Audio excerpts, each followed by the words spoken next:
Hello again, welcome back. I'm Angela from artery.co.uk. I came across this video from a creator named Pootles Papercraft. She's a really funny lady, she's one of my favourites. And she uploaded this video the other day and it was just so cute, I couldn't resist having a go myself. It's just to make this 2x2x2 little square box, and it actually folds flat for storage or posting. Mine's not as good as hers, hers are absolutely stunning. So I will leave a link to the video itself.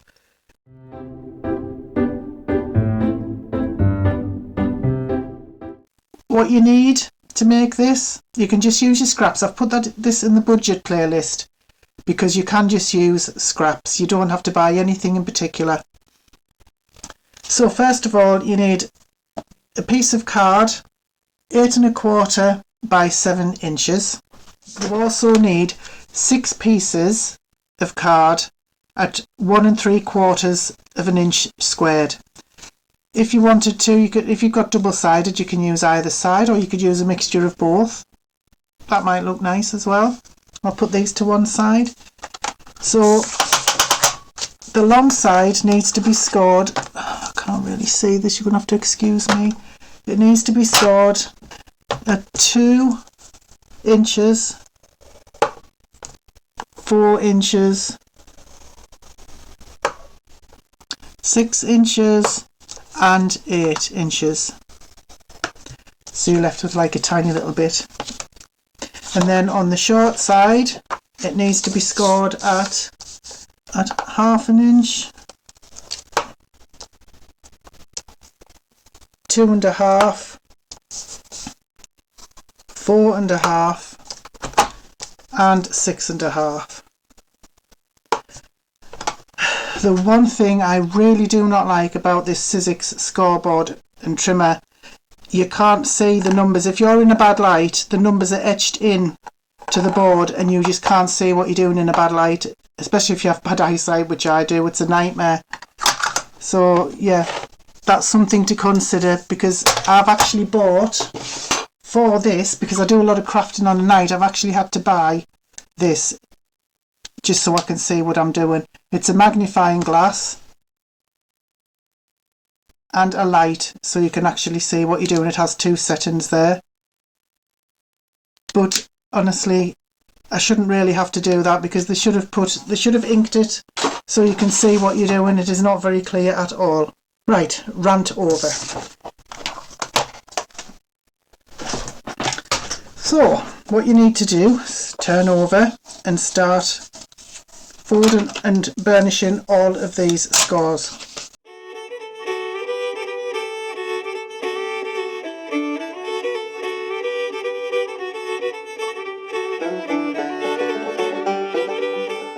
Okay, so with this tiny bit here to the right, we're going to cut off that entire square there. So from that score and that score, we're going to cut it off. If you can, cut it just outside of the score line, just so you don't get an ugly bump in the middle. So cut up there.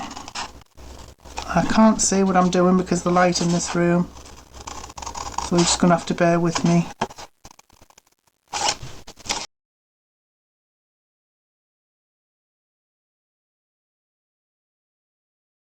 And now it was this way before, so you turn it round, so you've got these two here, and we're going to cut off this other side in just the same way.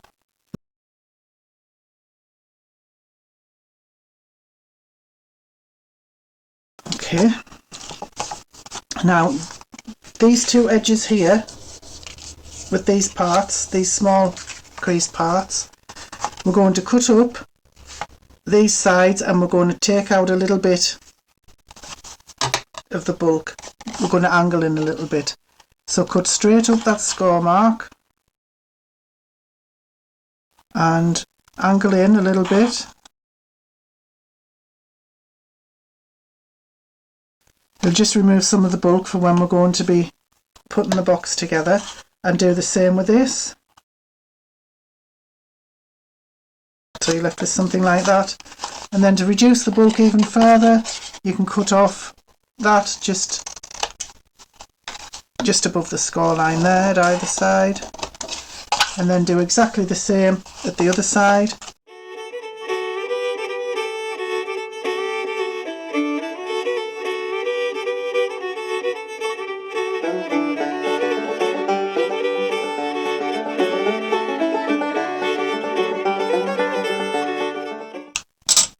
Now before we put the box together, we turn it over, and all of these parts that we've cut out, we can stick there, and on those four sides there.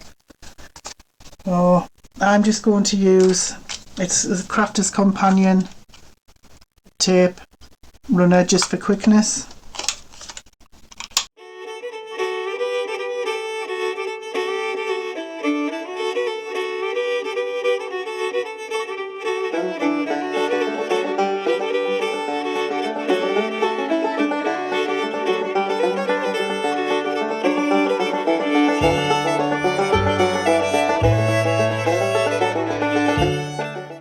Okay, now this little tiny flap here, that's where we're going to be putting some glue. You can use wet glue, I'm just going to use this once again just for quickness. So fold that over like that, and then bring that other side over, and that should fit together like that. And that's your box as it's folded flat. Now to fix it together, oh, I forgot to mention as well, if you like, you can corner round these four sides just so that they can fit in better. If you don't have a corner rounder, you can use your scissors just to try and round the corners.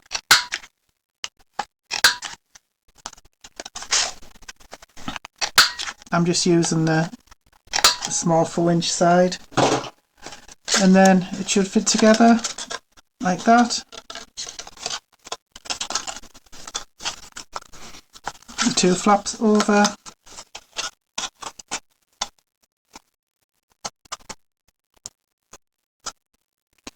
and there you're left with a box of sorts. It's not as good as Poodle's because she's had years and years of experience. I'm not really good at making boxes, as you can see, but then you just take some ribbon